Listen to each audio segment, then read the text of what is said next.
死是死是死是死，食老才知的代志。头事。作者李庆欢。1992年42岁的我写出《白发》这首代语诗。无长池，头壳顶走出一支一支的白头毛。无长池，亲人一个一个来离开。这支敢毋是二针啊？这支敢毋是三节啊？头前这支敢毋是拄拄过身的阿母？一支一支的白头毛，毋通甲伊挽掉，因是阮的亲人。总有一天，阮嘛变做别人头壳顶一支互人笑脸的白头毛。我是迄阵开始感觉老的，感觉死亡的脚步声伫远远的所在慢慢行我来。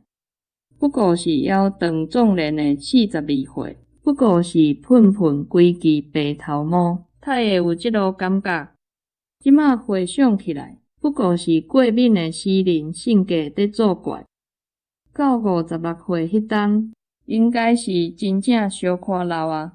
我却伫农历过年，阮某请我去老爷大酒店食饭的时，坐伫死前唯一的窗仔边，看出去窗外的月光树影，雄雄想着三项诗：日日五关天天欢，冬冬绿种年年痛。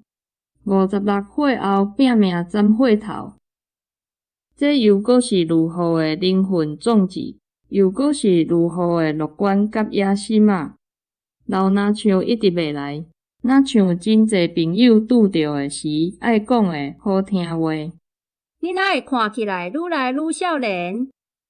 搁较含的是旧年转去东海大学参加外文系毕业30周年的同窗会，阮班的女同学阿丽树讲的。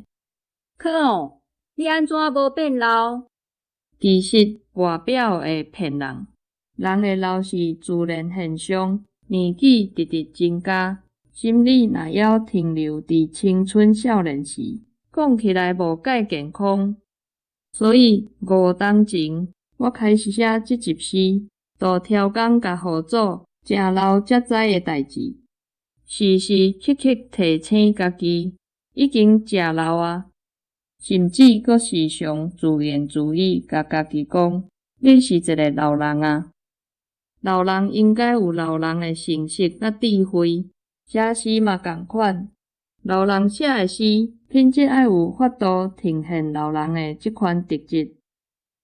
这本食老才知的代志，是较大9本诗集内底，我家己上满意的一本。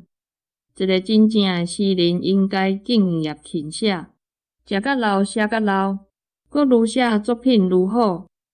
我逐时提醒家己是一个老人，嘛逐时提醒家己是一个诗人，一个老诗人。老诗人爱有老诗人的款，老诗人的样。我安尼勉励家己，活甲老，写甲老，写甲死。诗是到诗人死的时，伊写的诗才会使算诗。今仔日写这篇投书的时，火事部的好朋友交花寄一张相片来，太会遐拄好，竟然伫一卡纸箱仔顶悬印2逝字，敬业精神，乃在勤欢。这莫非是天意？2011年5月20号。台师大台湾语文学系